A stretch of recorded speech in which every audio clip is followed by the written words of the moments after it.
6 ans. Et Roman, la première fois que je l'ai amené, c'est 6 ans. Mais on pousse déjà. יאללה, כל לטובה, שבעזרת השם שיהיה לו... רפואה שלמה. הרהורים מהשולחן... הזמרה בעזרת השם. מהשולחן הזה שיקדם ממש. אמן. כל הדיבורים האלה. Qui puisse se faire sur lui-même à Zamra. Exactement. Bezrat Hashem. Donc, on va aborder un nouveau, avec l'aide de Dieu, une nouvelle.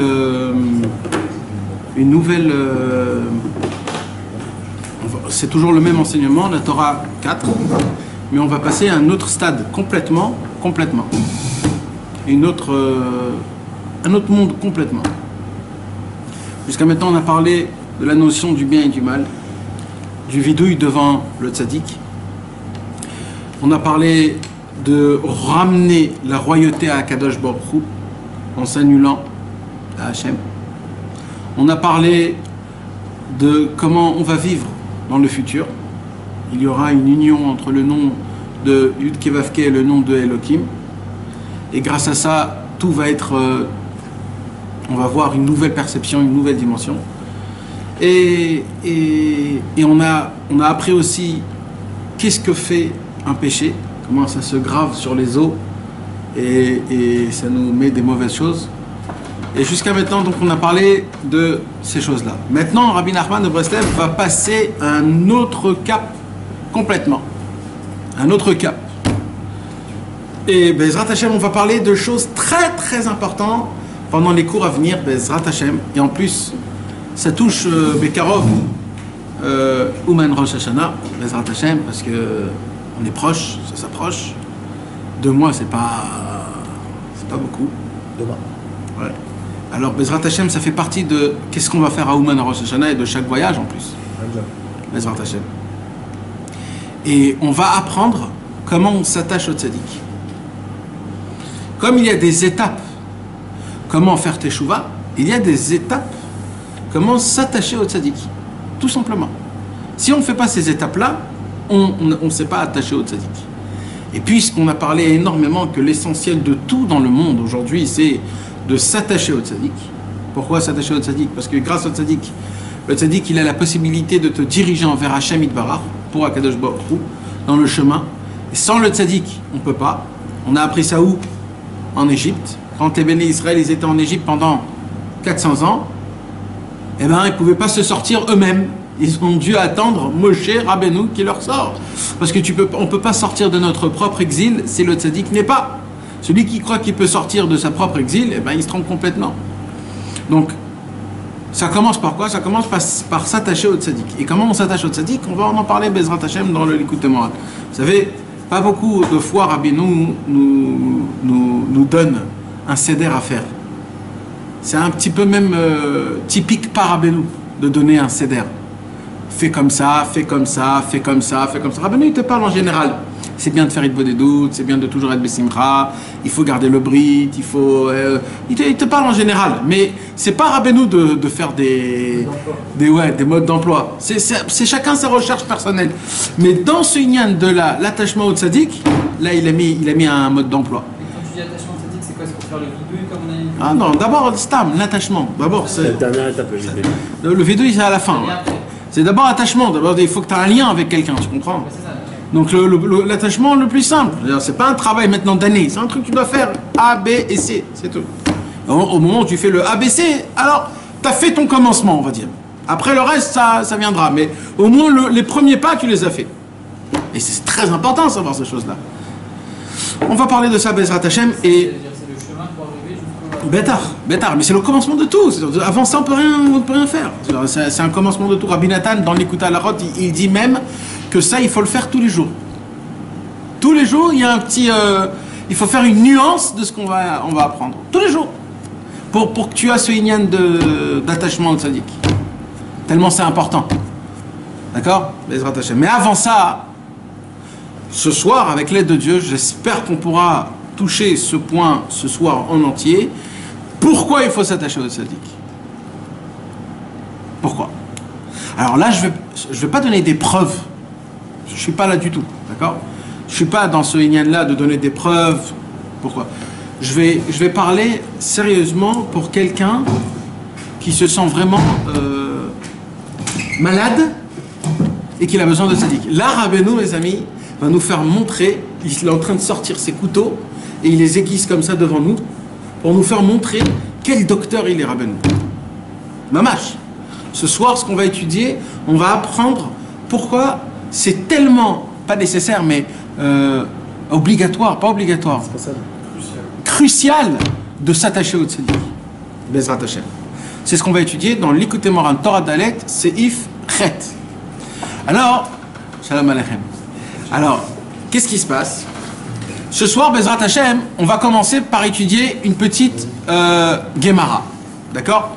On va commencer par une petite Gemara que Rabbi Nachman de Breslev va la prendre, il va la décortiquer et il va l'expliquer tout en regardant la Torah Dalet. Alors, dans la Gemara, Masechet Sota, Daf Chafalef Amoud Aleph. Veze she'amru chachamenu zichronam levracha. Et voici ce que nos sages ont rapporté. Mashal le'echad. Là, il y a écrit une parabole à. Mais de quoi on parle? Alors là-bas, on parle. Là-bas, c'est la Gemara Masechet Sota. Il y a un tzaddik qui s'appelle Rabbi Menachem Bar Yossi. Et il dit, Rabbi Menachem Bar Yossi, il y a un pasuk qui est ner mitzvah ve'torah or. Shlomo HaMelech a donné une image à la Torah et aux mitzvot. C'est quoi le plus important? C'est la Torah ou de faire des mitzvot, mes amis?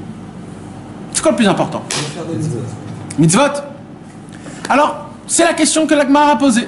C'est quoi Bémet le plus important? Alors, Rabbi Menachem Bar Yossi, il dit, écoutez, moi j'ai un pasouk dans Michelet, dans les paraboles. On va voir ce qu'il dit là-bas, Michelet. Là-bas, il y a écrit, ner mitzvah ve'torah or. La mitzvah, elle est comptée comme une bougie, et la Torah est comptée comme la lumière. Donc c'est quoi le plus important? La bougie, c'est celle qui tire la lumière. C'est la lumière. C'est la Torah. On va voir. Sans Torah, il n'y a pas de mitzvah. On va voir. Là, pour l'instant, il dit une proposition. Il dit, j'ai un passeau qui a écrit ner mitzvah ve'torah or. La mitzvah, elle est comptée comme une bougie.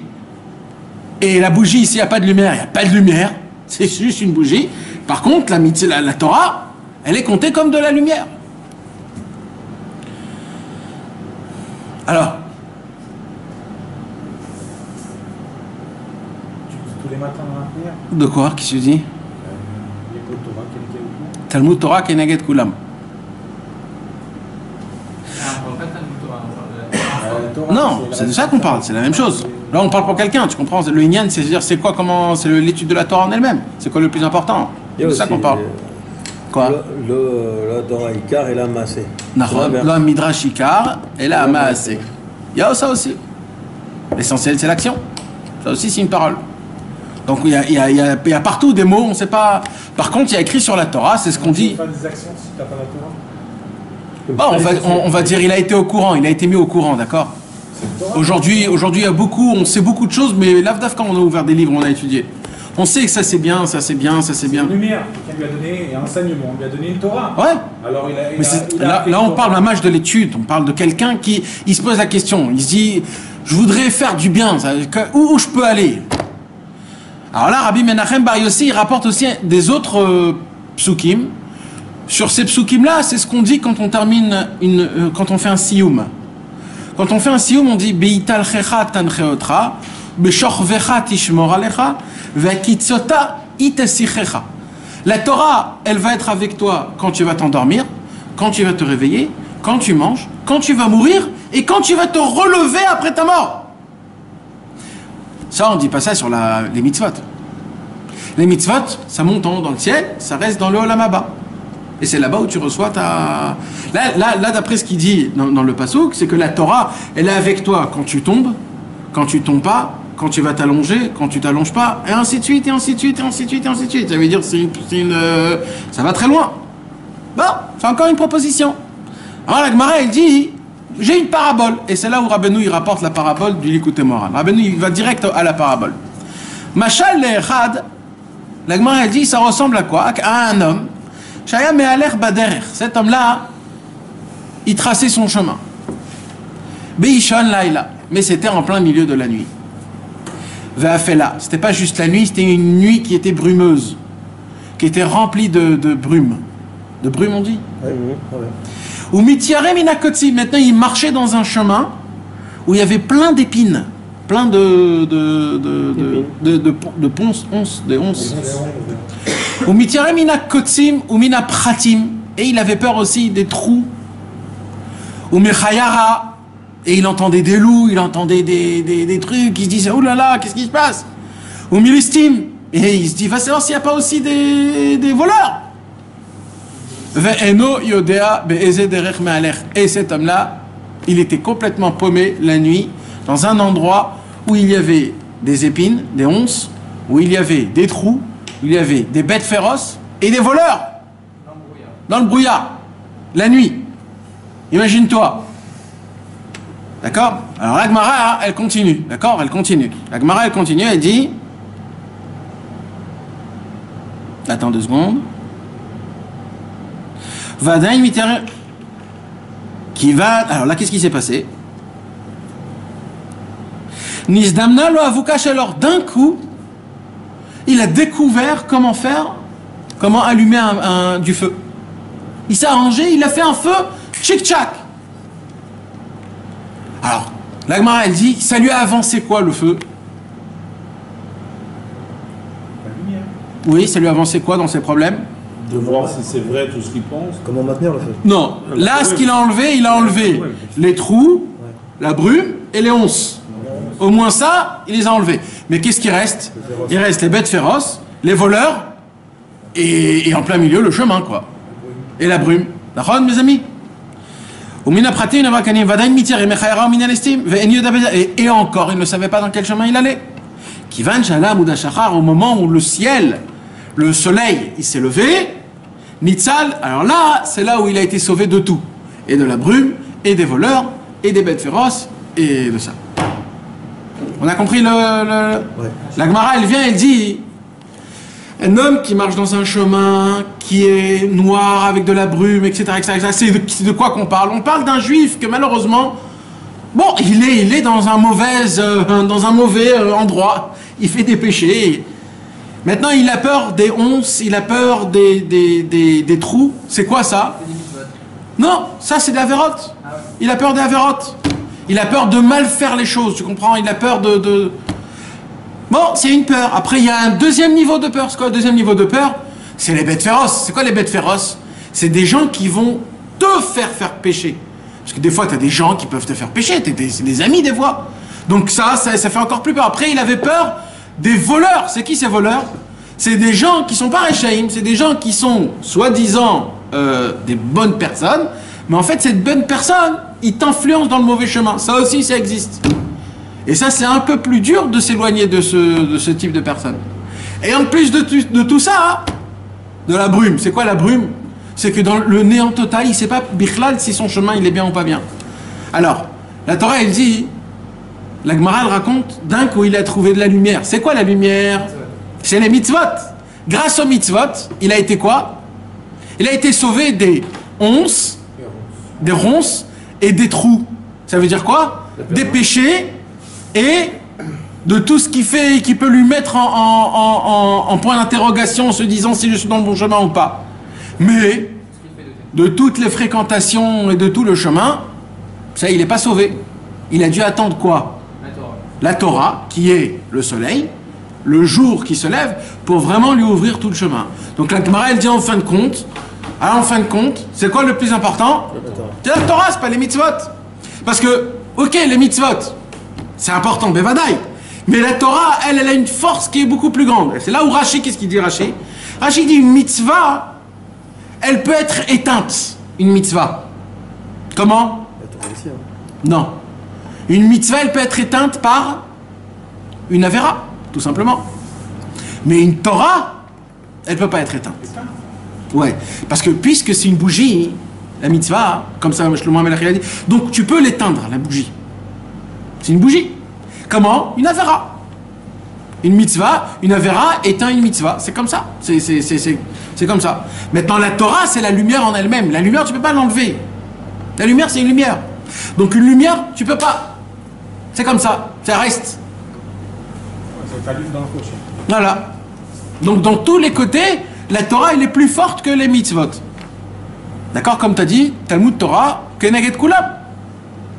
Est-ce qu'on a compris ça, mes amis? Ça, c'est le pshat de la Gemara, d'accord? C'est pas ça que Rabbeinu, il veut nous... Rabbeinu, il a juste emmené cette histoire parce qu'avec ça, il veut nous faire montrer un nouveau... La Torah, c'est l'étude de la Torah ou la réalisation de la Torah? Non, l'étude de la Torah. C'est de rendre ton cerveau, d'éclaircir ton cerveau par la lumière de la Torah. Parce que tout, en fait, est dans le cerveau de l'homme. Tout. Tout. Les sensations, les passions, tout, c'est comment toi-même tu regardes, tu vois les choses. Donc si je t'arrange un tout petit truc dans ton cerveau, tout change d'un coup. Tu comprends? Quand des fois, il y a des gens qui sont traumatisés par le claustrophobe, par exemple. D'accord? Essaye d'expliquer la claustrophobie à un homme qui n'est pas claustrophobe, il va te prendre pour un fou. Tu rentres dans un avion, tu peux mourir. Comment? Pourquoi? Tu sais pas, même toi tu sais pas. Maintenant l'autre il est juste à côté de toi, il dit mais qu'est-ce que t'as? Qu'est-ce que t'as? Rien que toi tu vois le truc, tu t'en peux plus ce qui se passe. Maintenant qu'est-ce qui se passe? Tu prends un petit cachet. Et qu'est-ce qu'il fait le petit cachet? Il monte dans le cerveau, il te fait un petit truc, pas nous, à quelqu'un Chasvé Shalom. Et dès que la personne elle lui prend, ça y est, son cerveau d'un coup il va tout bien. Qu'est-ce qui s'est passé? Makara? Encore, parce que tout est dans la perception du cerveau. Donc en fait, au moment où tu éclaircis ton cerveau de la Torah, alors là, Kaviachol, t'es sous-caché de la Torah. T'imagines comment c'est beau?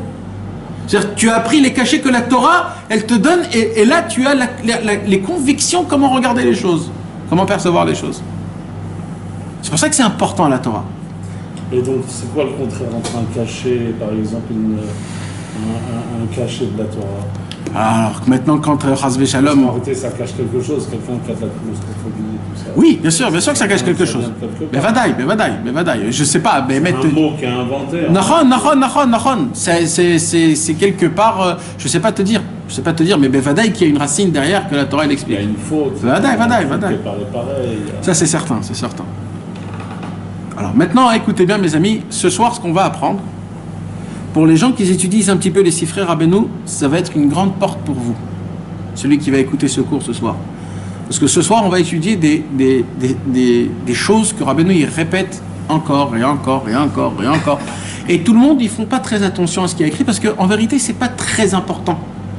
Mais quand on étudie quelque chose, il faut savoir c'est quoi qu'on étudie. Parce qu'après, quand on va te poser des questions, nos enfants ils vont nous poser des questions, on sait ce qu'on va leur dire. Mais Bezrat Hashem, on en a déjà parlé à Ouman à Shavuot, donc vous êtes un petit peu dans les Bezrat Hashem, mais maintenant on va étudier quelque chose de très important. Écoutez bien ce qu'on va lire. Kizeyadoua, Rabbi Nachman il dit car c'est quelque chose de connu. Évidemment. Hein? Évidemment. Exactement. Chez Kol Amidot Raot Vetol Noten, que toutes les mauvaises qualités et Ce qui en découle. ce qui En découle. Et ce qui en découle, c'est pas exactement le mot, parce qu'il y a Av et Tolada. C'est comme la descendance. Un dérivé, exactement. C'est important de dire le mot exact parce qu'il est important le mot. Donc c'est comment on dit le dérivé et le C'est pas le dérivé. Av et Tolada. Comment on dit Av et Tolada? C'est découle. C'est dérivé. L'ascendance et descendance. C'est quoi la chose qui dérive de? C'est quoi? De la source. La source et le dérivé.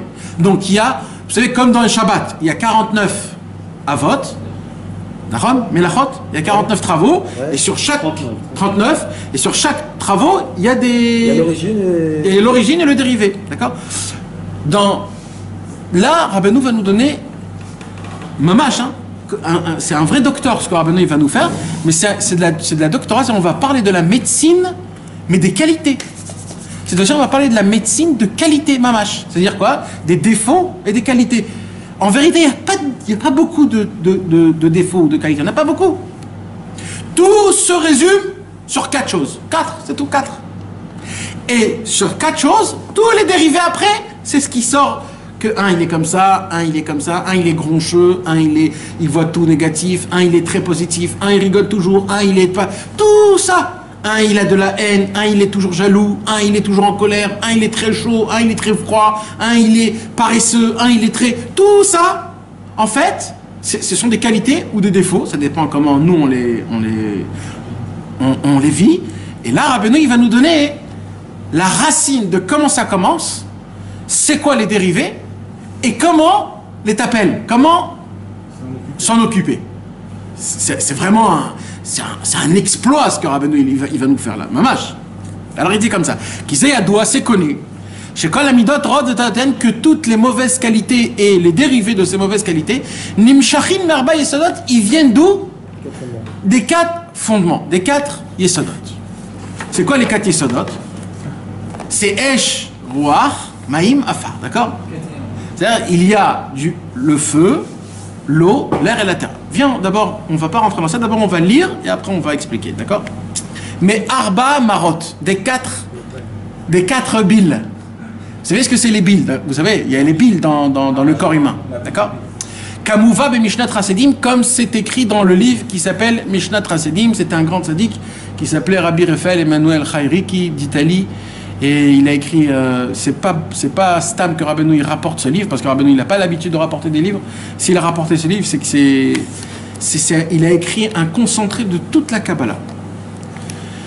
Kamouva be Mishnat Rasedim, Atzvut vetod lotem, donc d'où vient la tristesse et tous les dérivés de tristesse, ça vient du domaine, c'est-à-dire du minéral, de la terre. La terre. Non, des pierres rocheuses. Des pierres, pardon, les pierres. Déjà que la tristesse, c'est un have. Ouais. Atzvut, c'est un have. On va parler de 4 choses. Mais ne vous inquiétez pas, on va revenir, on va bien parler des choses. D'accord? Nimshachim midomem. Ta'avat rot vetod lotem. Les envies, les ta'avot, comment on peut appeler ça? Les désirs, les passions et toutes les dérivés, ils viennent de tsomer, du végétal. Dvarim betelim, tout ce qui est parole. Mentir, lachon hara, blagueur, charrieur, tout, même les bonnes choses, hein, l'orateur, le grand parleur, etc. Tout ce qui est parole, ça vient du chai, d'animaux. D'accord? Vivant. Et Gava Vetoloten, l'orgueil et tous les dérivés de l'orgueil, il vient du Médaber. Il vient de celui qui parle. Attends, c'est un dérivé ça? Non. Bah, comment? Ce n'est pas des fondements, il a raison. Le fondement, c'est l'eau, la terre, le feu et le... Non, vous n'avez pas compris. Non. Vous n'avez pas compris. Il y a les avot. C'est quoi les avot? Les avot, c'est Source. la source. Le premier, c'est la gava. C'est le plus grave, d'accord? C'est le feu. C'est la gava. Ouais. Il y a l'eau, le feu, l'air et la terre. Mais en vérité, je vais le dire d'après la Torah. Et les plants, c'est jamais... Alors, je vais vous dire. La terre aussi. Alors, il y a déjà le feu. Le feu, c'est le commencement de tout, d'accord? On va commencer par le feu. Le feu. Le feu, il est chaud et sec. Sa nature à lui, c'est qu'il est chaud et il est sec. D'accord?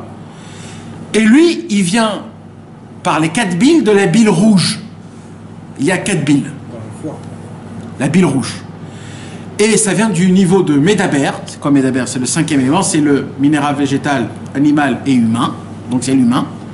Et c'est quoi ce qui dégage? C'est la gava. Gava, c'est la seule chose qui est mère. C'est l'essence. Et après, il y a des dérivés. C'est quoi les dérivés de la gava? C'est l'orgueil, la colère, la haine, la kabdalut, quand tu es très... Non, quand tu es très méticuleux, tu veux que les choses... Très regardant, et les honneurs. Pointu. Tout ça, ça vient d'où? Ça vient de la gava. Et la gava, c'est la racine de tout. Alors c'est quoi? C'est minéral? Non, ça c'est Médaber, ça c'est humain, ça. Ça c'est humain, c'est le plus important. Alors maintenant, d'abord, avant ça, il faut que vous compreniez quelque chose. Là, Rabbeinu, il dépend toutes les midot rot de la bile. Rabbeinu a l'habitude de nous apprendre qu'il y a 4 billes. Il y a la mara shrora, la bile noire. Il y a la mara levana, il y a la bile blanche. Il y a la mara yeruka, la verte qui est aussi un petit peu jaune, verte et jaune. Un stylo à billes, quoi. Exact. Et il y a la rouge. Alors, comme ça, c'est toujours, on en voit en parler dans beaucoup des livres de Rabbeinu. Maintenant, chaque chose, c'est-à-dire chaque couleur de la bile, elle fait quelque chose dans le corps humain. Redis les couleurs. Noir, blanc, rouge et vert. Comme le drapeau des Palestiniens. Alors maintenant, c'est quoi la bile? Alors, sachez une chose, mes amis, que on va essayer un petit peu pour qu'on puisse comprendre de quoi on parle, et après on va développer les choses. À chaque fois qu'on rit, ou alors quand on est énervé, ou alors quand on pleure, ou alors quand on baille, quand on fait, quand on baille, ou alors quand on soupire, ou toutes ces choses-là, d'où ça vient? Ça vient de la bile. Toutes les sensations, c'est la bile qui la donne. Les effets des sensations. Comment ça fonctionne? Alors, vous savez que c'est quoi qui donne de la force au corps humain? C'est les aliments qu'on mange. En fonction de comment on mange, comme ça notre vie, elle est.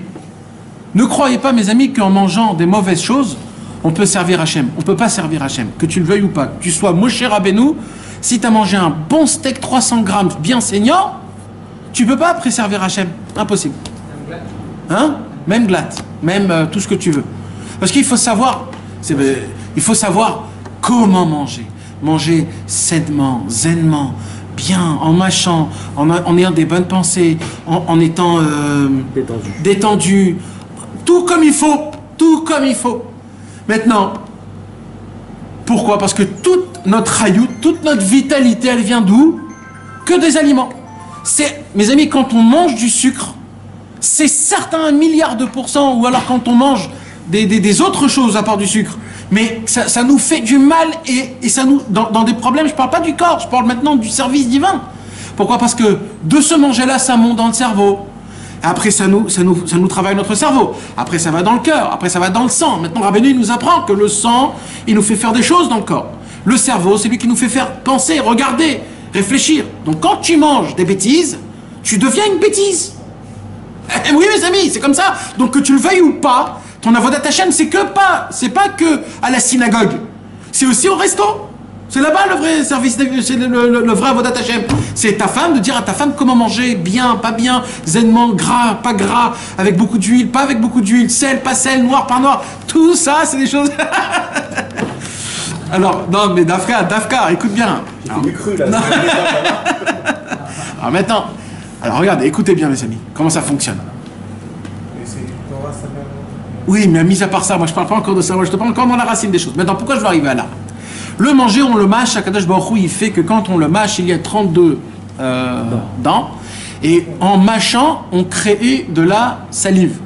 La salive, elle va faire que le manger, il va être plus facile à être décomposé dans les intestins. Mais à la fin du compte, quand ils arrivent aux intestins, le manger a été mâché par les dents, par la langue, par les tuyaux qu'il y a qui l'ont encore mâché. Dès qu'il arrive aux intestins, hein, voilà, exactement, dès qu'il arrive là-bas, là, mes amis, c'est là où on rentre dans notre étude. Là, c'est plus le chétar des intestins. Là, c'est maintenant un ésor. Comment on dit un ésor? Un endroit. Là, c'est non pas un endroit, mais c'est un Région. non, pas une région. C'est une nouvelle zone. De quelle zone on parle? Là, on commence à parler de 3 membres très importants. Où Rabbeinu n'arrête pas d'en parler. Et les gens ne savent pas ce que c'est. J'ai posé des questions à beaucoup de gens, ils ne savent pas ce que c'est. Ces 3 membres, en fait, qui sont 4, mais ces 3 membres, c'est le foie, le membre le plus grand du corps. Vous savez que c'est le foie. C'est le plus grand du corps. Le deuxième, c'est la bile, qui est juste à côté du foie. C'est pas la bile, c'est un liquide, la bile. Oui. Non, c'est la bile. Et après, il y a la rate. D'accord? Alors maintenant, comment ça se passe? Comme on va parler des 4 biles, Rabbeinu, il répète toujours le mot 4 biles. Il n'y a pas 4 biles. Mara Shchora, Mara Levana, Mara. Toujours Rabbeinu dit Mara Shchora. C'est-à-dire quoi Mara Shchora? C'est-à-dire quoi? Oui, c'est ça, c'est la bile noire. C'est la bile noire. Alors maintenant, il n'y a pas de bile noire. Il n'y a pas de bile noire. Dans le corps humain, il n'y a pas de bile noire. Ben non, il n'y a pas. On connaît, aujourd'hui, dans le monde médecin, hein, on connaît ce qu'on appelle la bile qui est vert. La vésicule biliaire. Voilà, bile, ouais. Donc c'est ça. Non, vésiculaire, c'est une autre chose encore. Une voie biliaire. Une voie biliaire. Non, mais je sais très bien de quoi je parle. Laissez-moi jusqu'à la fin. Donc la bile qu'on parle toujours, c'est quoi? C'est la bile qui est verte et jaune à peu près. Verte et jaune. Alors, c'est quoi la bile? On l'a noirci alors, c'est nous qui l'a noirci. Non. C'est quoi la bile? D'accord. La bile, en fait, tu écoutes Moshe, parce que c'est ça, là, je suis en train d'expliquer ce que tu viens de dire. La bile, en fait, c'est important, mes amis, de savoir ces choses-là. C'est un jus, pas un jus, c'est un liquide que le foie, il crée. C'est un liquide qui est d'une amertume, qui est amer et acide. C'est quoi son travail? C'est de prendre les aliments que le foie lui-même n'a pas réussi. Parce que c'est quoi le travail du foie? Le travail du foie, c'est de prendre l'aliment, c'est-à-dire quand le manger il descend dans les intestins, à la fin après, le manger il se colle dans les tfanotes, c'est-à-dire dans les parois des intestins, là où le sang il passe, le sang il prend le maximum qu'il peut, et le reste qui reste, c'est-à-dire tout le naze qu'on a mangé, c'est pas encore des déchets. C'est du manger qui est horrible, c'est tout ce qu'on mange, les biscuits, les bambas, tout ça, il peut pas le travailler les intestins. Donc ça reste une paroi dans le... Alors là, le foie il vient et il dit je vais m'occuper de cette zone. Et là, le foie... Je vais la dissoudre. Et là il commence à travailler. L'alcool aussi. L'alcool, tout le sucre, tous les chelbonim, tout ce qu'on mange, tous les pâtes, tout le kémach lavan, toutes ces choses horribles qui s'attachent. On a une paroi qui est horrible complètement. Et là, le foie, il doit s'éclater. Mais qu'est-ce qui fait le foie? Le problème, c'est que le foie, il fait pas des miracles. Le foie, il travaille avec ce qu'il a. Ça veut dire, si tu lui donnes du bon manger avec le mauvais manger, il a de la force. C'est-à-dire, si tu manges plein de légumes, le foie il dit j'ai des réserves pour m'attaquer au mal. Mais si je mange toute la journée des chamoutzi, des trucs, etc., des chamtsoutzim, des bonbons, des chocolats, des kinder, des trucs, il dit je vais combattre le mal avec du mal. Et là on tombe malade. Maintenant qu'est-ce qui se passe? Donc là le foie il commence à travailler. Dès que le foie il a vu qu'il n'a pas réussi à enlever les crasses du corps humain, là il crée la bile. Il crée un liquide. Ce liquide-là, il le met dans la vésicule biliaire. C'est quoi? C'est une petite poche qui est comme un agace. Comment on dit agace? Comme une poire, elle est toute petite. Et là-bas, c'est une toute petite poche qui est juste à côté du foie. Et là-bas, c'est rempli de bile verte et jaune. C'est un liquide. Dès qu'il jette, dès qu'on mange, Akadosh Baruch Hu, il fait que la poire, elle presse, elle envoie le liquide et le manger, il est exterminé. Dès que le manger est exterminé, il remet ce manger-là dans le foie pour que le foie le retravaille une deuxième fois. Et quand il ressort plus propre. Mais là, il reste le sang. Le sang qui est sale parce que le mal, où il a jeté le foie, le mal, les écorces, les déchets, il a jeté dans le sang. Il faut le dégager quelque part. Donc il a enlevé. C'est qui va s'occuper du sang? C'est la rate. La rate, elle va commencer à travailler et à s'occuper du sang. Maintenant, dans ces trois membres, foie, rate et bile, il y a ce qu'on appelle le lympha, le lymphatique. Vous savez ce que c'est le lymphatique? La lymphe. La lymphe, ce sont des sortes de tuyaux qui sont mélangés de blanc et de rouge, de la peau blanc et rouge. Et c'est des tuyaux qui sont comme des arbres, avec des petits comme des... Ce qui mangent les Chinois horribles, là, avec des pleins de pâtes. Ah, ok. Des pieuvres. Vous savez, les trucs là qui ont des petits... Des pieuvres. Alors, on a des petits tuyaux qui sont avec des petites... des ventouses. Mais en fait, eux, ils créaient le jus, c'est-à-dire le liquide blanc. C'est-à-dire la salive.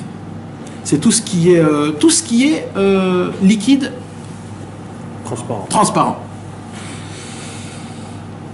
Et ça, le lymphatique, il est dans les quatre. Et grâce à ça, en fait, quand on regarde en haut de tout ça, le travail de tous ces membres qu'on a développés, en fait, c'est de la purification. Ça s'appelle de la purification. C'est le travail, comment purifier.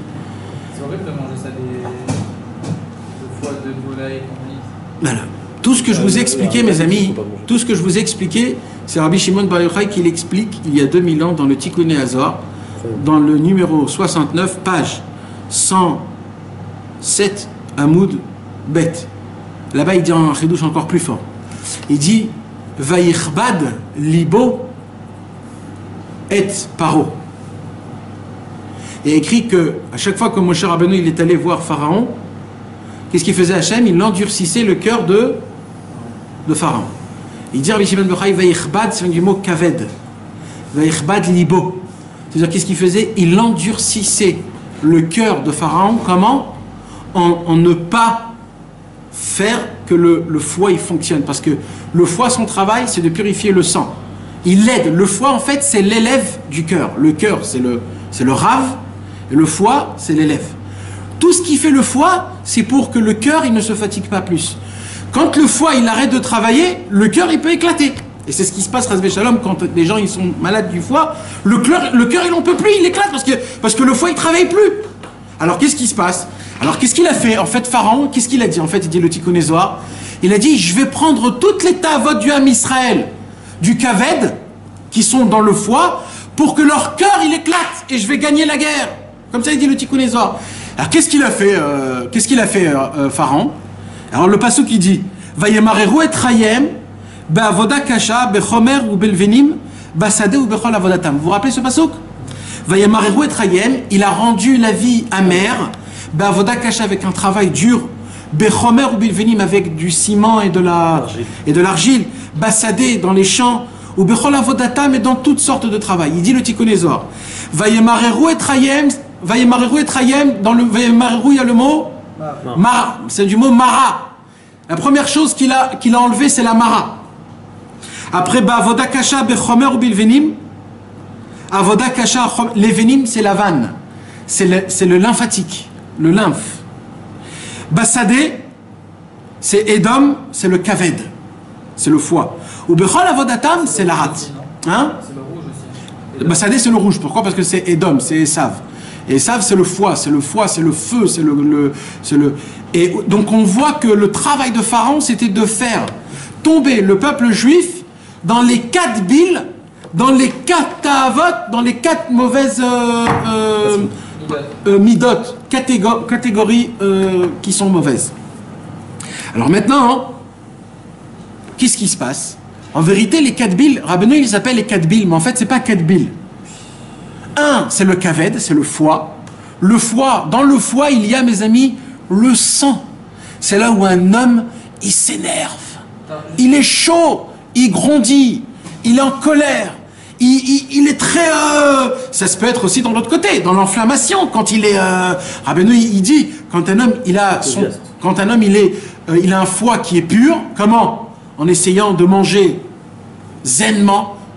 Alors le foie, il travaille moins, et quand le foie, il travaille moins, il dégage moins de sang, t'es moins dans les ta'avot.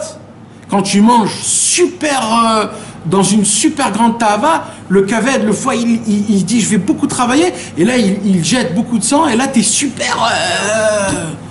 Comprenez ce que je suis en train de dire, ou vous ne comprenez pas du tout? Ouais. En fait, ce que tu disais là, avec Paro, en fait, si vous voulez nous faire chuter dans ces 4 points-là, ouais. Pour éclater le cœur. Exactement. C'est-à-dire quoi éclater le cœur? Le cœur, c'est la sensation, c'est tout le lèvre. C'est quoi au fond? C'est-à-dire la voda Tu ressens plus rien? Oui, t'as plus de... T'es plus... Avec Hachem, c'est? Ouais, t'as plus aucune vitalité, le cœur c'est la vie. Ça fait ça par contre, Pourquoi? C'est quoi? Pourquoi? C'est ce qu'il a envie, c'est son ignan à lui. Il a voulu nous exterminer, Pharaon. C'est le serpent, il te rend froid. c'est sa manière pour Il te glace. Ouais. Il te glace, rend froid. Comme ça, Tu sens plus rien. Alors maintenant, comment ça fonctionne? Alors ça, c'est le foie, d'accord? Après le foie, il y a la bile. C'est quoi la bile? La petite poche qu'on a dit tout de suite après le foie, il y a la bile. C'est quoi la bile, mes amis? La bile, c'est équivalent au vert. Le vert et le jaune. La bile verte. C'est quoi la bile verte, on avait dit? C'est l'état à votre haute. C'est les passions, qui est équivalent à l'eau. L'eau, qu'est-ce qu'elle fait? Elle donne la vie, l'eau. L'eau, tu mets de l'eau dans de la terre, elle fait pousser des fruits, elle fait pousser des... Et c'est ça qui s'occupe. c'est qui nous donne toutes les passions, toutes les choses, le sourire, etc., etc. C'est quoi? Comment ça fonctionne? C'est la bile qui est verte. C'est la bile en elle-même. La bile, le jus de la bile, elle en donne une amertume, et c'est ça, c'est un chidouche qui est énorme que Rabbi Nathan y rapporte. Parce que la bile en elle-même, elle est très amère. Comment c'est elle qui donne la passion? Vous savez, des fois, quand il y a un truc qui remonte après que tu as mangé, qui te aigre d'une manière qui te brûle, c'est ça la bile qui remonte. Ça, c'est la bile aussi. C'est la bile qui remonte et qui te... Alors maintenant, c'est quoi? Je parle pas de les aigreurs. Non, quand tu vomis, avant de vomir, c'est la bile. voilà, ça c'est la bile. Alors maintenant, qu'est-ce qui se passe? Comment c'est possible que de la bile qui est super amère, que c'est elle qui donne les passions? Parce qu'avec l'amertume, il dit Iné les shalom mar lima. Pour faire de la paix, j'ai besoin de passer par l'amertume.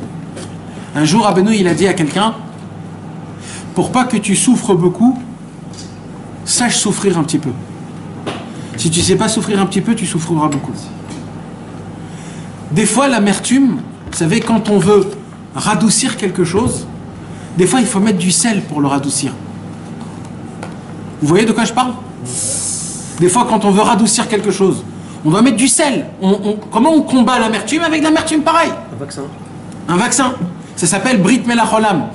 Le tzaddik, il est comparé au sel. Pourquoi? Parce que le tzaddik, qu'est-ce qu'il fait? Il enlève les amertumes de ce monde. Ce monde, il est tellement amer que si on veut l'adoucir, tu dois mettre du sel. Pour que ce sel, il puisse t'enlever l'amertume. Pourquoi on met du sel dans la viande? Enlever le sang. Pourquoi enlever le sang? Parce qu'il aspire, il enlève cette amertume. Il aspire ce mauvais. Tu combats le mauvais par du mauvais. Vous savez, dans des gâteaux, alors quand on fait des combinaisons de manger, quand par exemple vous faites un choco, un vrai choco, du cacao, quand vous voulez faire un vrai cacao, tu es obligé de mettre un peu de sel et aussi un peu de sucre. Pourquoi? Pour enlever l'amertume qu'il y a dans le cacao. Et le sucre, il te met le radouciment. Mais tu ne peux pas ne pas le mettre. Parce que c'est comme ça, il faut la danoto, il faut le radoucir, il faut le... Et c'est pour cela que l'amertume, en fait, c'est quoi la bile? La bile, elle est tellement amère que quand tu l'as, après que tu le ressens, tout ce qui vient après, ça peut être que sucré. C'est ça qui te fait en fait le goût, c'est ça qui te fait toutes les ta'avot. En fait, on te met un petit... Mais l'opposé en fait. D'amertume exceptionnel, et après tu ressens tous les ta'anougim. Même si c'est pas bon. Ouais, même si c'est pas bon, c'est pas une histoire de bon ou pas. On t'a juste élevé le taux d'amertume pour que après ça soit sucré. Mais en fait, c'est pas du tout sucré. C'est pas doux. C'est un coup de vis. Ouais, mais tout le monde est pareil. Après ça, il y a le troll, la rate. La rate, c'est là où vient la hatzvut, la tristesse.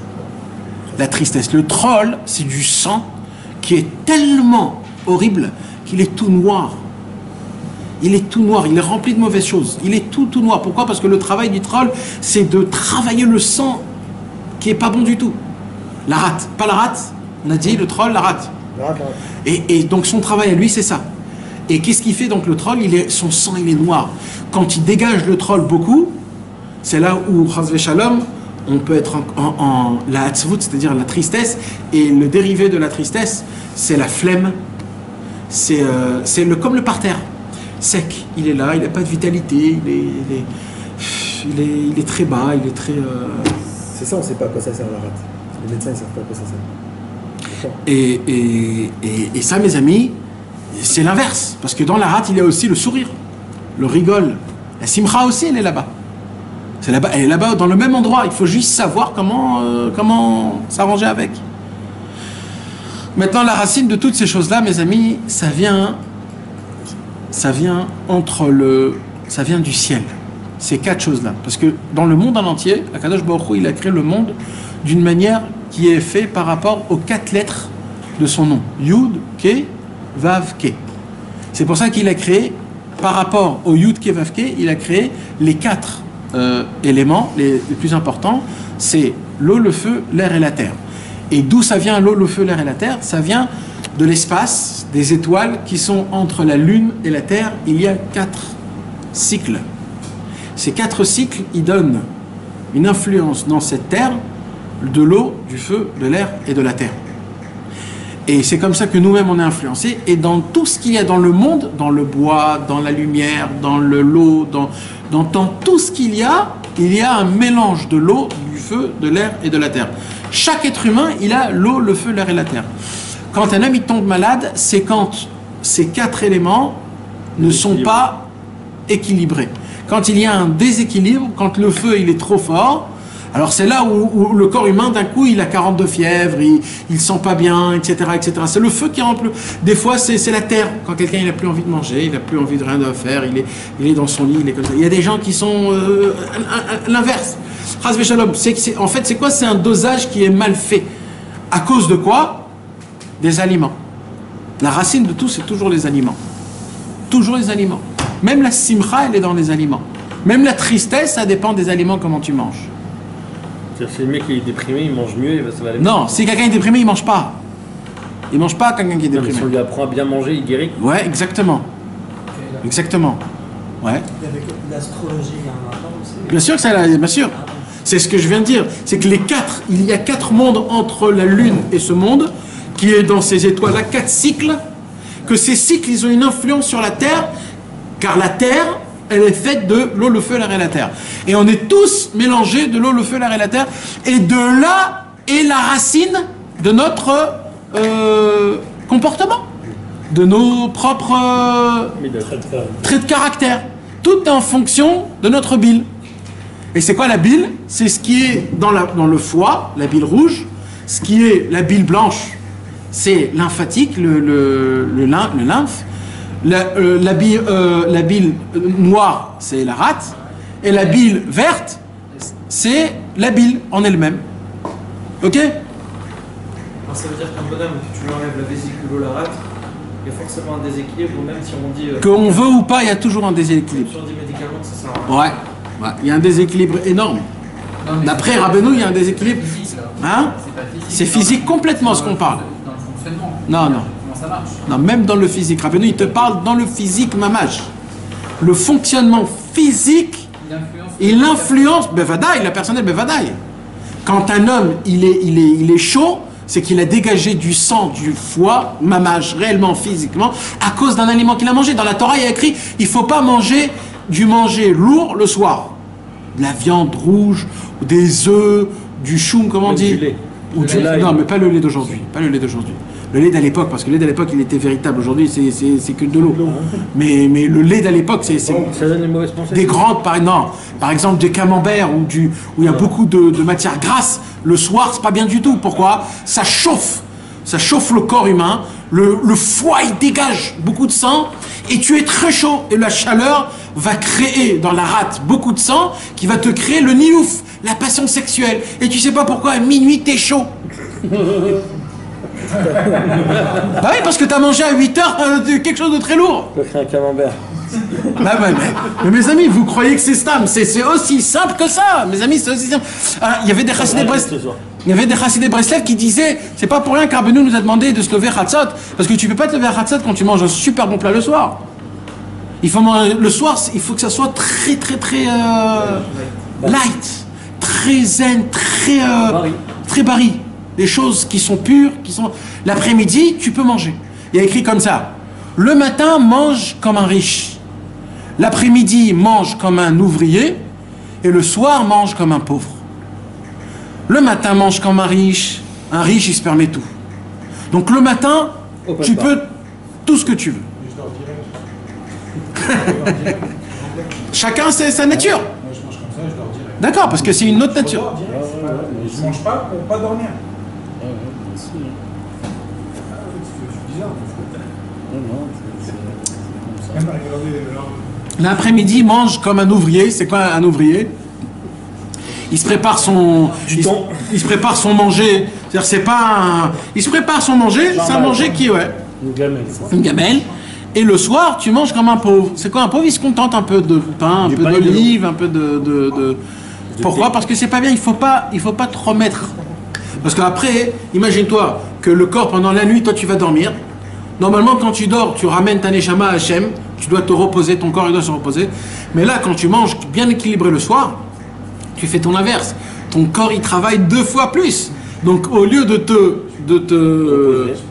reposer, ton corps il travaille. Tu te lèves le matin, tu es super fatigué. Tu te dis pourquoi je suis fatigué? Bah mon frère, t'as vu ce que t'as bouffé hier soir? Ben, c'est normal qu'il travaille des heures sup. C'est une malassade, c'est comme ça. Maintenant, la beauté de ce qu'il dit Rabbeinu Akadosh, il dit maintenant, quand un homme est né, il y a la façon aussi de comment faire des enfants. Parce que quand un homme il fait un enfant, parce que chacun il a ses 4, l'eau, le feu, l'air et la terre. Mais dans les mois, il y a aussi l'eau, le feu, l'air et la terre. Dans les mois. Le mois de Nissan, tout le mois de Nissan, c'est du feu. Iyar, c'est le vent. Sivan, c'est l'eau. Et Tammuz, c'est la terre. Après, ça reprend. Av, le feu, toujours. Le feu, Eshwach, Maïmafar. Eshwach, Maïmafar, 4 fois. D'accord? Chaque mois. Donc, quand un enfant est né Nissan, par exemple, il est très feu, très allumé, très enthousiasmé, très. Il est toujours chaud, il est toujours. Comme Rabbeinu. Rabbeinu, il est né le mois de Nissan, il était toujours en effervescence. Voilà. Ou alors, Chas Shalom, si c'est quelqu'un d'autre, il est toujours coléreux. Pourquoi? C'est un mois de feu. Et lui, donc, son travail à lui, c'est plus le foie, c'est plus... Maintenant, après, il y a ainsi de suite. Quand tu vois dans chaque mois, donc, quand un enfant est né, il y a des gens qui sont plus le feu, il y a des gens qui sont plus l'air, il y a des gens qui sont plus la terre, il y a des gens qui sont plus l'eau. Ça dépend des... Ça a à voir avec les signes aussi. Avec les signes, ouais, bah oui, c'est ce qu'on est en train de parler. Maintenant, dans ça, il y a aussi les jours. Et dans ça, il y a aussi... Ça se... Les heures. Il y a les heures, maintenant, il y a des façons de comment l'homme et la femme, quand ils ont conçu le bébé, de quelle manière ils l'ont fait. Si c'était le jour, si c'était la nuit, si c'était dans un mois comme ça ou dans un mois comme ça. Si c'était avant de manger ou après de manger. S'ils avaient chaud, s'ils n'avaient pas chaud. S'ils étaient en colère, s'ils n'étaient pas en colère. S'ils avaient bien mangé ou pas bien mangé. Tout ça, ça influence les enfants. Et comme ça, un homme, il peut se créer son enfant, mamash, qui soit les Shem Shamaim Bikdusha. C'est pour ça que la Torah nous a dit que les Talmidei Chachamim, ils doivent être avec leurs femmes de Shabbat en Shabbat. Pourquoi? Parce que le manger de Shabbat, il dit Rabbeinu, il ne va pas au foie, il va directement au cerveau. Parce qu'il est tellement pur que le foie, il n'a pas besoin de travailler. Comme ça, Rabbeinu, il dit. Donc, quand un homme, il est avec sa femme après Chatzot, Shabbat, mais vadaï que la neshama qui sort, ça peut être une neshama qui est meilleure. Pourquoi? Parce qu'il n'y a pas eu tout ce chamboulement de ce travail du foie, de la bile, de la rate, etc., etc. Ça va directement au cerveau. Vous comprenez? Parce que tout ça, c'est influençable. Donc, c'est pour ça qu'il faisait autant de jeunes. Je ne sais pas si c'est Dafka pour les midot. Ah oui. Oui, ça soit oui. Pareil pour je crois dessus le Chagam. Moins, mais oui. Moi, je ne savais pas. Alors maintenant, ce qui se passe, c'est quoi? C'est que Rabbeinu, il dit, donc on a tous une mida plus que l'autre. La question, déjà, c'est de savoir, c'est quoi que je suis moi? Déjà, il faut qu'on sache. Est-ce que vous le savez, vous, plus ou moins? Vous savez vous décrire si vous êtes plus comme ça, plus comme ça, plus comme ça ou plus comme ça? Déjà, c'est un travail, savoir. Si je suis plus le feu, l'air, la terre ou l'eau, de savoir. Maintenant, quand on sait ces choses-là, qui sont très importantes, là, par rapport à ça, tu peux savoir c'est quoi ton vrai combat. Ton vrai combat, c'est quoi? C'est pas dans ça, c'est pas dans la colère, c'est surtout dans les ta'avot. Il y a des gens qui sont plus ta'avot. Il y a des gens que leur travail à eux, c'est que la tristesse. Il faut surtout pas qu'ils soient tristesse. Vous savez, tristesse, c'est pas toujours d'avoir une gueule de bois. Hein. Tristesse, c'est quelqu'un qui est enfermé chez lui à la maison et qui veut pas bouger de chez lui à la maison. C'est aussi une tristesse. Un jour, le Balatania, il était enfermé chez lui à la maison. Et un de ses amis, il est venu, il lui a dit pourquoi t'es enfermé à la maison? Il dit parce que je suis Oved Hashem. Il lui dit ah ouais, t'es Oved Hashem, espèce d'imbécile. Non, il n'a pas dit ça. Il lui a dit c'est parce que t'es Beatzvout. Il lui a dit ma pitom. Il lui a dit viens, on va voir le Maguid de Mezrich. Il est allé voir le Maguid de Mezrich, tu lui as posé la question, il a dit oui. La racine de ça, c'est pas la Vodat Hashem. Le fait d'être enfermé, ça vient de la tristesse. Et à la fin, il a écrit ça dans le Tania lui-même, que Bémet, c'est ça, ça fait partie. Il y a des gens qui croient que ça dépend de ça. Ou alors des gens qui veulent pas être truc, etc. Il faut savoir c'est quoi ta racine pour que tu puisses mieux travailler Hachem. Parce que ça se peut qu'on travaille quelque chose, mais c'est pas du tout ça qui est mon vrai. Donc tu te plantes complètement à côté. Alors tu peux redonner les 4 éléments par exemple? Ah voilà, là je préfère parce que personne ne me pose des questions et là je me dis, on dirait que je vous fatigue. Alors écoutez, alors maintenant j'ai fait un truc, je vais vous le donner, Bezrat Hashem. Il y a aussi des Rechagav, c'est aussi en plus. Rabbi Nathan il a parlé de ça. Vous savez la première Mishnah de Masechet Baba Kama, vous vous rappelez de la première Mishnah de Masechet Baba Kama? Ouais, c'est ça. Rappelle-le-nous quand même. D'accord, je vais vous la rappeler. C'est Arba Avot Nezikin, Ashor Abor, Amave Ve'aever. Lo Are Ashor, Kare Amave, Velo Are Amave, Kare Ashor. Tzad Hashave Shebahem, Shedarkan Lelech ou Lazik. La Gemara, elle dit il y a 4 sortes de Nezakim. Comment on dit Nezek en hébreu? D'endommagement. Tous les endommagements du monde, ils sont encore dans 4 racines. Pareil, encore une fois 4. Tous. Le voisin, tu as cassé un truc. Tous les endommagements possibles dans le monde, il y en a 4. Alors la Gemara, elle dit, le premier c'est le shor, le taureau. Bor, le trou. Mav'e, c'est les dents. Et Aver, c'est le feu qui consume. Dans le mot shor, il y a quoi? Comment? Shor, c'est Keren Shen Veregel. Shor, c'est, vous savez, quand le shor, avec ses cornes, il l'encorne. Dans l'encornement, il y a toutes les voitures qui... tous les accidents. Il y a quand tu jettes une balle et ça éclate quand tu appuies sur une balle. Tout ce qui est projection, c'est équivalent au taureau qui est en corne. Donc quand la Gemara elle te parle d'un taureau qui est en corne, tu dis oh là, ça date d'il y a 500 ans ça, ma pitom. C'est jusqu'aujourd'hui parce que de quoi on parle? On parle de tous ces choses-là mais bien sûr. Après, et ainsi de suite. Tu comprends? Vous comprenez? Donc c'est ainsi de suite. Alors maintenant, il dit Rabbeinu, les 4, ils sont équivalents aussi aux 4 billes, c'est les mêmes 4 choses, c'est les mêmes 4, c'est les 4 billes, c'est les 4 Yudkevavke, c'est les 4 mondes Atzilut V'Atzirasia, c'est l'eau, le feu, l'air et la terre, c'est tous ces 4 choses, tout est inclus dans ce numéro 4. Exact. Exact. C'est ça aussi que Rabbeinu dit. Venar Yotze Me'eden Lashkot et Tagan ou Misham Iparet Vayel Arba Arashim. C'est dans la Torah 234, si je me rappelle bien. Dans la Torah, je ne me rappelle plus quelle Torah. Rabbeinu il dit Venar Yotze Me'eden, il y a un fleuve qui sort de Éden et ce fleuve il se divise en 4. Et la Torah elle dit Nar Chidekel, Chiffon, il y a les 4. Alors il dit Rabbeinu c'est quoi ça? Il dit il y a un élément, c'est l'élément élémentaire. Ça s'appelle le Ilai en français. En égal, Ilai égale à Tzadik. Tzadik c'est lui l'élément élémentaire. Et de l'élément de Ilai, c'est quoi Ilai? C'est le Tohu Vavohu. Ilai c'est un élément où dedans il y a tous les 4 éléments. Mélangés. Tohu Vavohu, c'est ce qu'il y avait au début. Et de là, Akadosh Baruch Hu, il a sorti l'eau, le feu, l'air et la terre. En fait, quand Dieu il a créé le ciel et la terre, il a créé en fait une vraie création. Dieu a créé une seule chose. Comme ça, il dit le Ramban. Il n'a pas créé l'arbre, après il a créé le chat, après il a créé... Non, il n'a pas créé ça. Dieu, il a créé Mamash créé qu'une seule chose. C'est quoi? Le Ilai. C'est tout ce qu'il a créé. C'est l'élément de base. Et de cet élément, Dieu a fait des compositions. Il a fait des matkonim, comme on dit. Il a tricoté, il a fait des recettes. Il a pris un petit peu de ça, ça a créé une vache. Un petit peu de ça, ça a créé ça. Des combinaisons de lettres, exactement. Mais la création mère, mamash, c'est le ilai. Ça s'appelle en hébreu le yuli. Le yuli. Alors maintenant, je répète les bonnes. D'abord, on va dire les bonnes midot, parce qu'on n'a parlé que des mauvaises midot. Les bonnes midot, le premier, c'est quoi? Dans le feu, le kaved, c'est quoi? La volonté. Non, ce qui est un équivalent à l'autre. L'enthousiasme. Dans le kaved, dans le feu, on avait dit c'était quoi? C'était la gava, on a dit. On avait dit le feu, c'est la gava.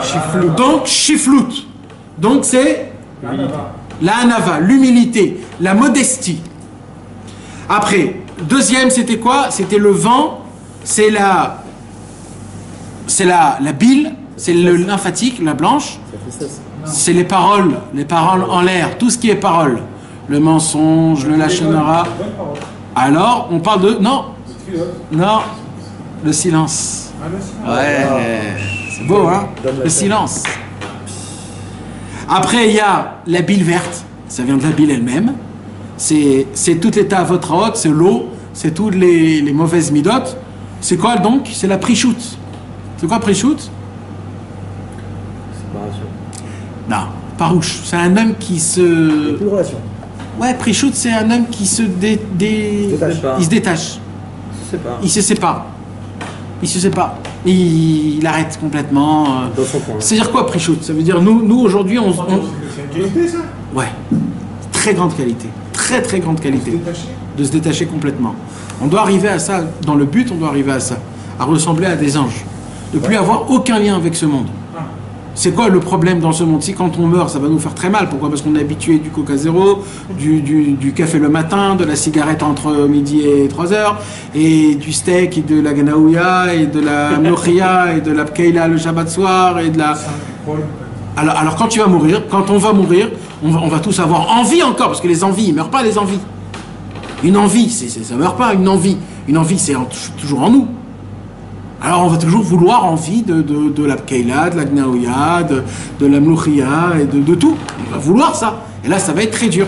Alors qu'est-ce qu'il dit? Il dit Prichou, c'est quoi Prichou? Dès maintenant, désastre-toi complètement de ces choses-là. Comme ça, quand on va partir de ce monde-ci après 120 ans, ce ne sera rien du tout pour toi, ça sera normal. En fait, tu es passé juste d'un endroit à un autre endroit.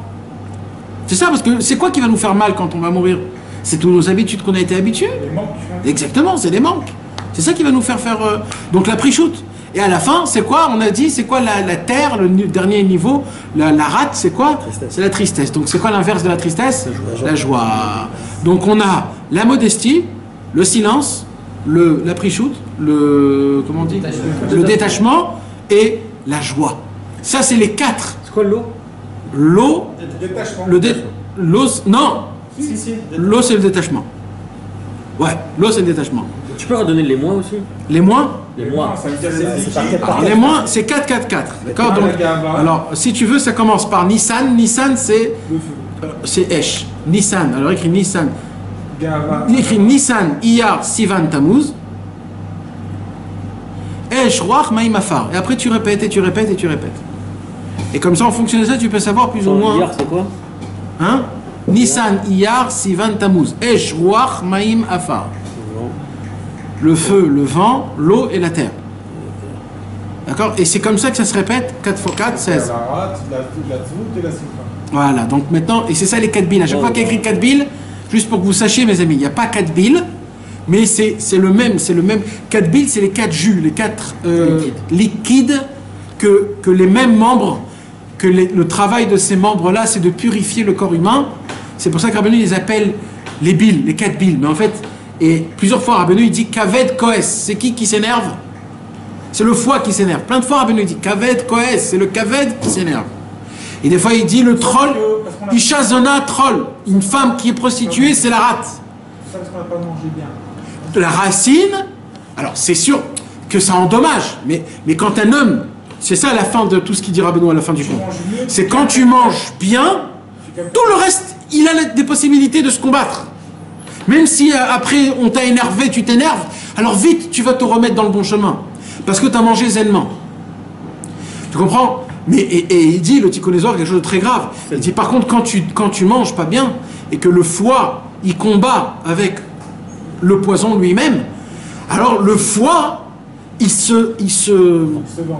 non, il se tue lui-même. Il se dit, si c'est ça ce que tu me donnes, alors vas-y, pas de problème. Parce que le problème, c'est que... On combat qu'avec ça. alors je le reprends, il le reprend. Il avale ce qu'il a lui-même... le Tikkunézor, il dit, c'est comme si que quelqu'un il va aux toilettes, il fait ses petits besoins, il reboit ses petits besoins.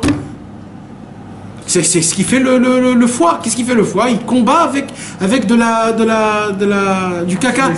Avec ses excréments. Pourquoi? Parce que ce que tu lui as donné à manger, c'est que des excréments.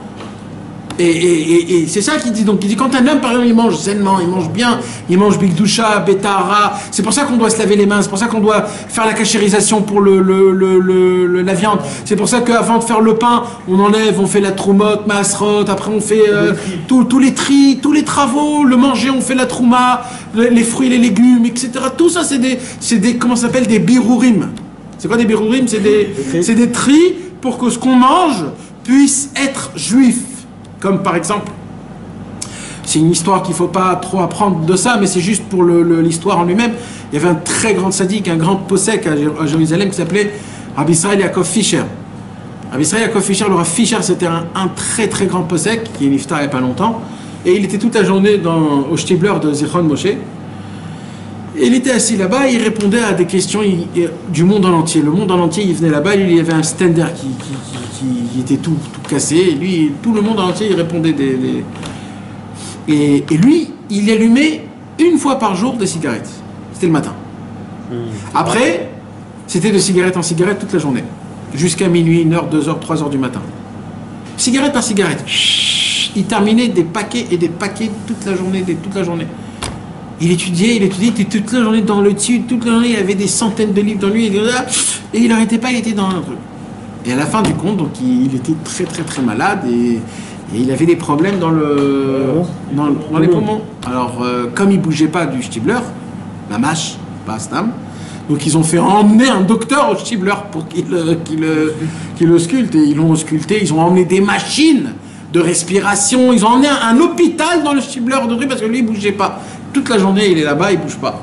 Et ils l'ont emmené à la fin du compte, d'abord il ne voulait pas les docteurs, hein. C'était ses enfants qui lui ont dit t'es obligé. À la fin du compte, le docteur il est venu, il a dit écoutez monsieur Fischer, si vous continuez à fumer de cette manière-là, vous mourrez dans 6 mois. Alors il a dit merci il a dit merci que vous vous êtes déplacé pour moi et salut. Ils sont repartis, ses enfants, et lui, il a continué à fumer. Alors ses enfants, ils sont nés, il a dit dis-moi, t'as pas honte, papa, comment c'est possible? Il lui a dit je vais te dire quelque chose. Ils ont raison sur ce qu'ils ont dit. Mais ils ont raison pour un homme qui n'est pas Shomer Shabbat. Mais un homme qui est Shomer Shabbat, tout son métabolisme du corps, il est complètement autre de ce que eux ils ont étudié leur médecine. Parce que tout ce qu'ils ont étudié, c'est basé sur des souris ou sur des êtres humains qui ne sont pas juifs. Mais un être humain qui mange kasher, que Shabbat, il fait Shabbat, et qui jeûne 5 fois dans l'année pour ça, etc., un juif se crée un métabolisme dans son corps, avec l'aliment qu'il mange, kashérisé, avec la troumot, les masrot, la frachatral, etc. Son métabolisme est complètement autre d'un autre. Donc lui, il a raison pour un gars, mais moi non, il a dit, et tu verras. Il dit, tu crois que c'est Stam, je fume Stam? Il dit j'ai mes raisons personnelles, pourquoi je fume? C'est pas comme Stam un autre. Et il a vécu 10 ans après. 10 ans il a vécu après. Quand on lui a dit 6 mois. Et pareil, hein, il a diminué, etc., etc. À la fin du compte, il est niftar dans son sommeil, comme il faut. Sans souffrir, sans... Maintenant, c'est pas de là, on ne doit pas apprendre Hasvé Shalom. Les gens, ils vont... Ouais, les gens, ils vont apprendre maintenant que cette histoire... je peux fumer. Est-ce que nous, on fait Shabbat parfaitement? Alors, moi, pourquoi je raconte cette histoire? Parce que cette histoire, mes amis, elle est très importante. C'est le Rav Fischer, il a tranché, c'est pas Stam, hein, il n'a pas dit Stam, c'est un possèque, le monsieur. Et il a tranché que quand un juif, son métabolisme physique, là, on ne parle pas de spiritualité, on parle physiquement. Vous savez... Moi j'ai un livre à la maison qui s'appelle Bri Chaim. C'est un livre qui a été conçu, qui a été créé, toutes les mitzvot positives et négatives qui sont en fonction de tout le corps humain. Parce qu'il y a 613 mitzvot, il y a 365 mitzvot négatifs et 248 mitzvot positifs. Équivalent aux 248 membres et 365 veines. Alors lui, qu'est-ce qu'il a fait? Il a pris toutes les mitzvot et il les a comparées au corps humain, complètement. Il a trouvé tout, il a tout trouvé. Il a tout fait. Mais comment tu fais 613 mitzvot? Il a écrit un livre les divorces. Ouais, alors lui, il te dit, en étudiant le paragraphe dans la Torah comme il faut, tu alimentes la chose. Un vrai médecin, ça veut dire. Et ça s'écrit dans Noam Elimelech aussi. Et tu savais ce qu'il dit là-bas? Il dit là-bas, en étudiant le texte, la mitzvah de la Torah, tu alimentes le côté de ton corps comme si que ça a été fait. L'endroit qui a pété, etc. Exceptionnel, c'est quoi? Et même le Noam Elimelech, il a dit... Le Noam Elimelech, il a dit aussi, quand Hasvé Shalom quelqu'un, il n'a pas, par exemple, mis les téphilines, par exemple. Il a raté, mais il a raté. Alors il nous dit que le soir même, vite, il lit le paragraphe où Kshartam, le hot, aliatra, vayou, le totafot, menenechai, qui lit le Rashi, qui dit qu'il faut mettre à droite, à gauche, et en pensant, ça fait quelque chose quand même. Parce que le fait est de le dire, mais bon. Mais Kitso, qu'est-ce qu'il dit? Il dit, quand tu mets les téphilines, et tu fais les 7 trucs, il dit en vérité, vous croyez que c'est stam? Il dit en vérité, vous créez 7 barrages dans le sang qui passe de la main au cerveau, parce que c'est juste à côté du cœur et au battement des cœurs. Il y a un métabolisme spécial qui marche, et c'est pour cela qu'on peut voir le pouls dans et il explique tout un ignan énorme qu'en mettant les lanières ici, ça crée exactement les 3 mochines, parce qu'il y a c'est là où il y a les 3, et le dalet il est juste dans le dernier, et il dit, et chaque point à un millimètre il est fait. C'est pour ça que c'est très grave si le téphilin descend en bas. Pourquoi? Parce que c'est pas dans la coordination des cerveaux. Si ça il bouge, ça aussi c'est pas bien, parce que c'est exactement là où c'est le 3e cerveau. Et tout est à millimètre. Et si tu fais 8, ça fonctionne pas comme il faut. Et il explique comment toute la Torah, c'est un truc de folie. Le inyan du hétrog et du loulav. Il explique une beauté, que tout est dans l'odorat du loulav, du hétrog. On ne fait pas la bracha. Mais le fait est que tu les bouges, il dégage une air, que quand tu fais ça, ça te réalimente une partie qu'il faut qu'il y ait qu'une fois dans l'année, dans le corps humain, que ça fait ce inyan. C'est un monde en entier. Je ne me rappelle pas son nom. Et donc on voit que c'est quelque chose qui est pas stable. Donc on voit que physiquement le métabolisme juif, c'est pas un métabolisme goy. Quand on dit ça a été reconnu par des comment on dit c'est 2 espèces différentes. Par des scientifiques. Non mais comment ils appellent ça Non, ça a été prouvé statistiquement sur 1 million. Je dis waouh. Mais ce que tu n'as pas compris, c'est que c'est tous des singes. Nous, on est des êtres humains. Donc ça veut dire pour des êtres humains, ça n'a pas encore été. Il a dit marche à 4 pattes, vous voyez pas, mais il marche à 4 pattes. Ouais, mais donc ça veut dire que c'est pas stable. Ça veut dire nous, en tant que juifs, on est gardés. Notre métabolisme est beaucoup meilleur, beaucoup plus fort, beaucoup plus grand que ce qu'ils ont les autres. Hein?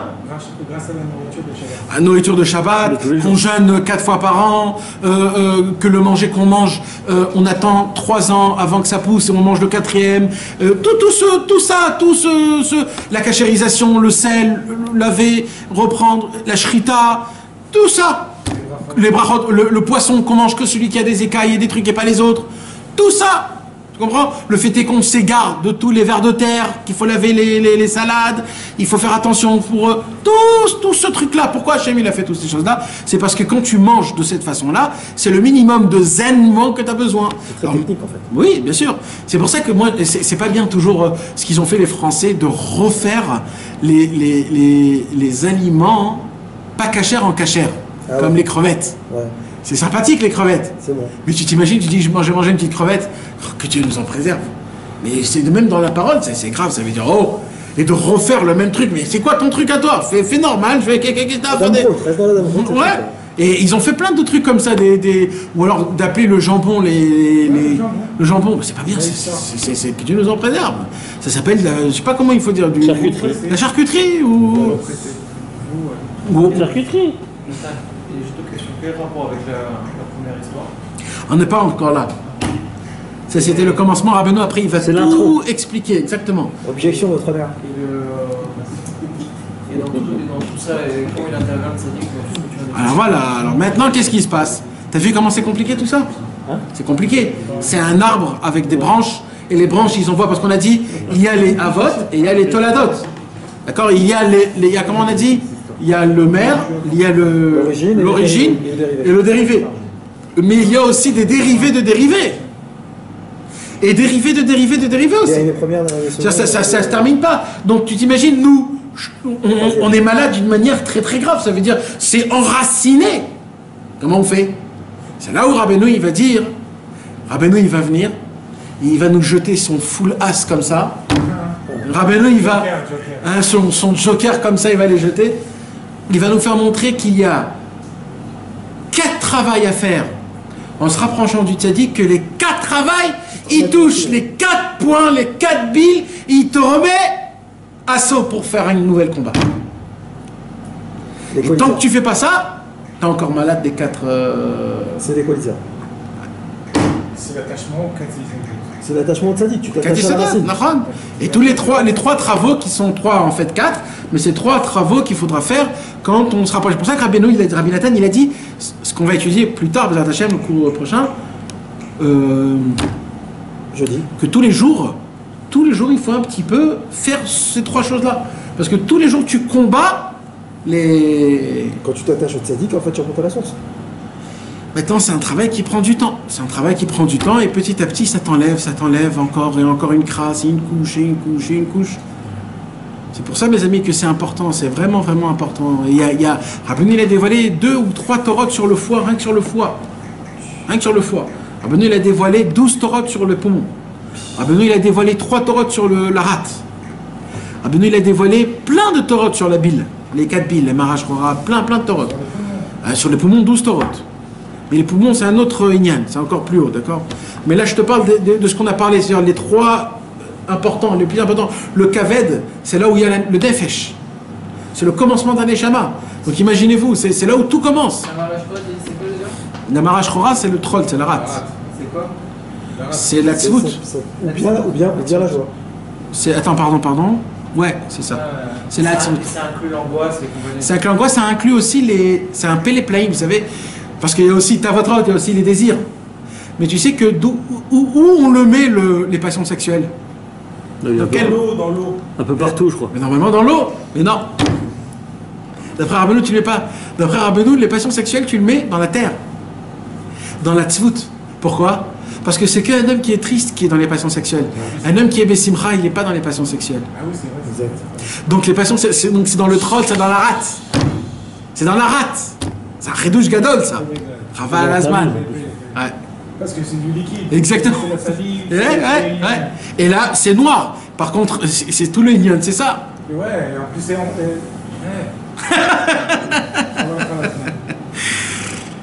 Et c'est quoi les 3 travaux là?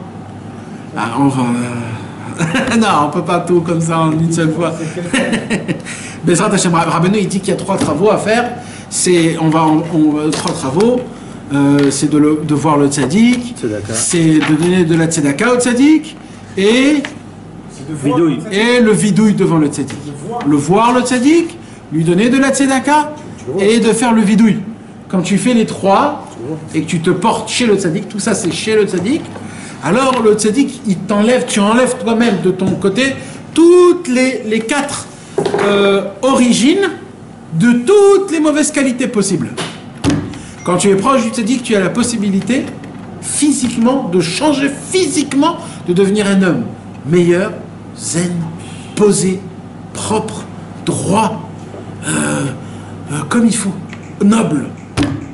Mamage, physiquement, tu changes d'apparence, tu deviens plus agréable. La classe. La classe. C'est vrai ou pas, Dov? C'est la classe, Rabbeinu. Rabbeinu, c'est tout le inyan. C'est la beauté. Rabbi Nathan, vous savez, qui descendait d'une famille qui était très riche. Rabbi Nathan, on raconte que sa famille, ils avaient des boutons en or dans leur veste. Rabbeinu aussi, il avait de l'argent. Ouais, mais à l'époque, d'avoir des boutons en or, ça veut dire c'est la classe de chez la classe. Ouais. alors, il y a écrit que toute la famille de Rabbi Nathan, ils avaient tous des blousons avec des... Pour changer un bouton, faut pas mais quelque chose qui s'est passé, c'est que quand Rabbi Nathan, il s'est rapproché de Rabbeinu, alors il a moins eu l'argent pour s'acheter des vêtements avec, donc il est descendu, on va dire, de niveau, et il était devenu toujours un peu plus simple. Il était devenu, d'accord. Et on raconte qu'un jour toute sa famille est venue vers lui, et quand toute sa famille est venue vers lui, il y avait Rabbi Naftali à côté de Rabbi Nathan, et toute sa famille, ils étaient tous habillés d'une beauté classe, tous d'accord, avec le truc, le nœud papillon, les chaussures, le truc. Et Rabbi Naftali, il a fait comme ça. Rabbi Nathan, il lui dit, Makara, qu'est-ce qui se passe? Tu soupires parce qu'aujourd'hui je suis habillé de cette façon-là et ma famille elle est comme ça. Rabbi Nathan il dit oui et non. On dit pourquoi? Dire quoi? Il a dit regarde Rabbi Nathan, malgré que vous n'êtes pas riche, mais vous avez gardé cette élégance même dans votre pauvreté. Vous êtes élégant, noble, classe. Même quand tu es pauvre, c'est pas parce que tu es pauvre que tu dois être un pourri. Il est resté d'une beauté bien, pas froissé, les trucs. Et je vais vous dire quelque chose, mes amis. Vous allez voir toutes les photos de Rabbi Israël. Moi, j'ai fait attention, c'est mon père qui m'avait fait faire montrer ce point-là que je n'avais pas fait attention. Si tu vois toutes les photos de Rabbi Israël, les anciennes, là où Rabbi Israël il parle de combien il était pauvre, qu'il n'avait pas de quoi manger, etc., dans tous ces... il était habillé propre, beau et classe. Les chaussures qui brillaient. Jerry, t'as pas raconté quand il pliait son pantalon en dessous le lit pour... Ouais, mais ça c'est encore les derniers... Pour qu'il ait son pantalon toujours... Ouais, ça veut dire... C'était important, c'est-à-dire ces choses-là, parce que c'est qui fait ça? C'est pas la personne en elle-même, c'est Rabbeinu qui te rend... d'un niveau d'humanité qui est élevé aux catégories normales. Que tu le veuilles ou pas. Tu vois ça, Nathan, quand tu sers un petit peu bien, un petit peu mieux avec Kadosh Baruch Hu, t'arrives à ça. Ouais. Et l'inverse. Tu commences un petit peu à te laisser aller, t'es sale, tu t'en...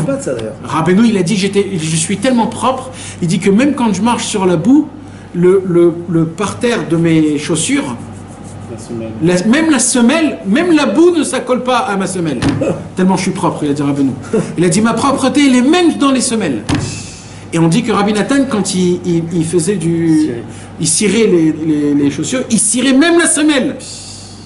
Parce que chez Rabbeinu, il faut être propre à la perfection. À la perfection. D'en haut jusqu'en bas. Ça n'existe pas d'être sale. Avec une casquette, je m'étonne qu'on n'a pas de photos et de peinture de Rabbeinu. Pourquoi tu dis ça? Comment tu peux peindre ça? Ouais. C'est vrai. C'est pas possible. C'est vrai. C'est Cathy Sobot. Si tu veux faire. C'est comme si tu avais peint le monde.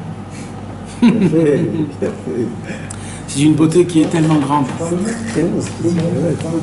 C'est à l'origine. C'est à l'origine de tout. Donc j'espère que je ne vous ai pas trop pris la tête avec la bile, la rate, le foie, les intestins, la bouffe, etc. La tête c'est un autre monde, le cœur c'est un monde, les poumons c'est un autre monde.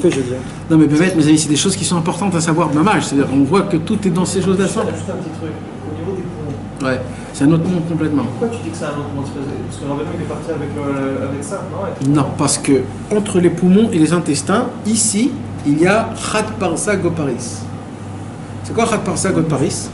C'est le 2-1, le diaphragme. Dans la Torah, c'est... Non, c'est pas les muscles. Dans la Torah, Alpi Kabbalah, d'après la Kabbalah, c'est ici que ça s'est passé, le Chalal Apanoui, le néant, l'espace vide. Le cœur, c'est l'infini, c'est le Or En Sof. Et quand Akadosh Baruch Hu a voulu créer le monde, qu'est-ce qu'il a fait? Quand Akadosh Baruch Hu a créé le monde, il n'y avait pas de place parce que Dieu remplissait le monde. Alors qu'est-ce qu'il a fait Hachem? Il s'est retiré. Et quand il s'est retiré, il y avait un vide. C'est ici le vide. L'espace du cœur. Le cœur, c'est l'infini. Et ici, il y a un vide. Et là, il a créé le monde, les midotes. Les intestins, le foie, le truc. C'est ici toutes les midotes. Toutes les tavotes, ils sont ici. En haut, il n'y a pas de tavotes. C'est ici toutes les tavotes. Tu comprends? Donc ici, il y a un espace vide. Mamash, c'est une couche de quelques centimètres qui est vide. Mamash, c'est comme si tu peux le plier en deux. Ici, c'est vide, il n'y a rien. Donc, c'est deux mondes ici. Ça, c'est un monde. Ça, c'est un monde. Mamash, c'est deux mondes, complètement. C'est Chat Prisa Goparis. Il y a eu ici le Chalal Apanoui. C'est-à-dire, là et là ne mélange pas du tout.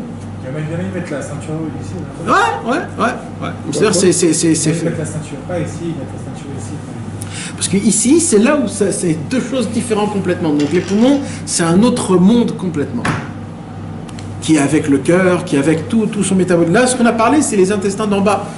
On prend d'un côté du côté droit, du côté gauche, le foie, la rate, etc. Maintenant, si vous voudrez un jour, parce que d'étudier par exemple que le foie, et je vous fais montrer ma mâche par rapport à comment il est fait le foie, c'est quoi le travail du foie dans la médecine. racines mamash, dans le corps humain, tout ce qu'il fait, et on va le voir comment Rabbeinu il en parle dans l'Ikouté Moran, mamash, dans le Likouté Tzot. Non, mais pas que dans le foie, je peux vous faire montrer dans le cœur, dans les poumons, alors dans le cerveau.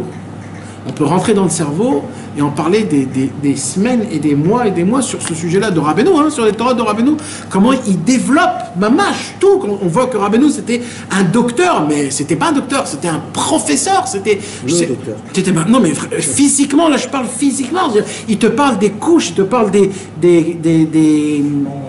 endroits, des trucs ici et dedans, et comment ça fonctionne, et c'est quoi qu'il amène, et comment ça passe, et qu'est-ce qu'il fait, et comment il rejette, et comment ça vient, et tous les liquides qu'il y a dans le corps humain, ça le prend par ici et par là. C'est de la folie, c'est vraiment de la folie. Et moi aujourd'hui, quand j'ai étudié, ça m'a pris beaucoup de temps de comprendre tout ça, et d'étudier tout ça, ça m'a donné l'envie, d'approfondir dans l'anatomie. Mais spirituel, pas matériel. Comment Rabbeinu il développe, parce que il y a mamash. C'est une machine incroyable. Il y a un livre qui s'appelle, je le conseille, un livre qui s'appelle L'anatomie de l'âme. De l'âme. En anglais, en français et en hébreu. Qui a été écrit par qui? C'est un qui a écrit, un Breslev ancien, un américain, qui a fait un travail d'années sur le corps humain, mais tout en fonction du Likouté Moran. Ouais. Et là-bas, tu vois c'est énorme. Ça existe en français. L'anatomie de l'âme. En français, en anglais et en hébreu. Bon, ça c'est pour les gens qui veulent vraiment rentrer dedans. Et pour les docteurs, par exemple, c'est de la folie. Pour les médecins, c'est quelque chose d'énorme. Bezrat Hashem. En tout cas, voilà, on était obligé d'en parler parce que j'espère que je vous ai pas trop ennuyé. Pas du tout. Et avec l'aide de Dieu, Bezrat Hashem, on va étudier chaque niveau petit à petit parce qu'ils sont très importants ces niveaux-là. Bezrat Hashem, les étapes, comment se rapprocher du tzaddik avec l'aide de Dieu. Comment c'est aujourd'hui, comment on peut le fixer, l'arranger, l'actualiser. Parce que comme aujourd'hui, c'est difficile de l'actualiser, alors on va en parler de comment on va actualiser ces choses-là, Bezrat Hashem.